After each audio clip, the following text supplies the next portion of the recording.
আজকে আমরা বানাবো মুড়ি রেসিপি, তাই প্রথমে পেঁয়াজ কুচি দিয়ে নিলাম, তারপর দেব কিছুটা পরিমাণে মরিচ কুচি, সব কিছু দিয়ে দিলাম। এখন আমরা দেব কিছুটা পরিমাণ ছোলা বুট। ছোলা বুটটা দিলে মুড়িটা খেতে ভালো লাগে, তাই ছোলা বুটটা দিলাম। এরপর আমরা দিয়ে দেব কিছুটা পরিমাণে পেঁয়াজি।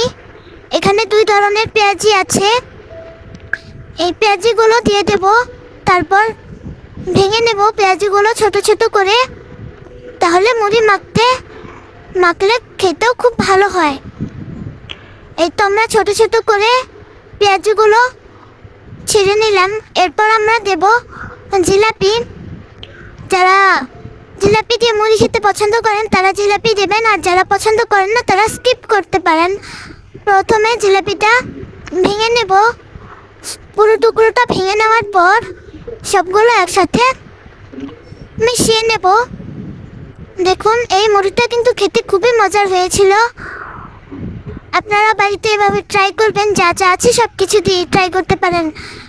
এরপর আমরা দেব কিছুটা পরিমাণে লবণ। স্বাদ অনুযায়ী লবণ দেবেন, বেশি দিলে আবার খেতে ভালো লাগবে না। পরিমাণ মতনই দিতে হবে। লবণটা দিয়ে ভালোভাবে মেখে নিতে হবে। এরপর আমরা দেব কিছুটা পরিমাণে তেল। এটা দিয়েছিলাম আমরা আচারের তেল। আচারের তেলটা দিলে খেতে অনেক ভালো লাগে আমাদের কাছে, তাই দিলাম। এরপর আমরা দেব মুড়ি। বেশ কিছুটা পরিমাণে মুড়ি ঢেলে নিলাম।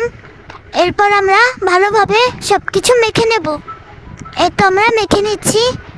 সবগুলো মুড়ি ভালোভাবে মেখে নিলে খেতেও ভালো লাগে, নয়তো খেতে ভালো লাগে না।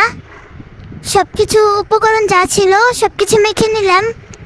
আমাদের চ্যানেলটা যদি ভালো লাগে তাহলে সবাই লাইক, কমেন্ট, সাবস্ক্রাইব করবেন। আমরা আমাদের প্রতিদিনের খাবার দাবার এগুলোই আপনাদের সাথে শেয়ার করি, তাই আমাদের ভিডিওটা যদি ভালো লাগে তাহলে একটা করে লাইক করে দেবেন। এই তো আমাদের মুড়ি মাখা হয়ে গেছে। দেখুন কতটা সুন্দর হয়েছে আমাদের মুড়ি মাখাটা। ঘরে থাকা কিছু জিনিস দিয়ে বানিয়ে নিলাম।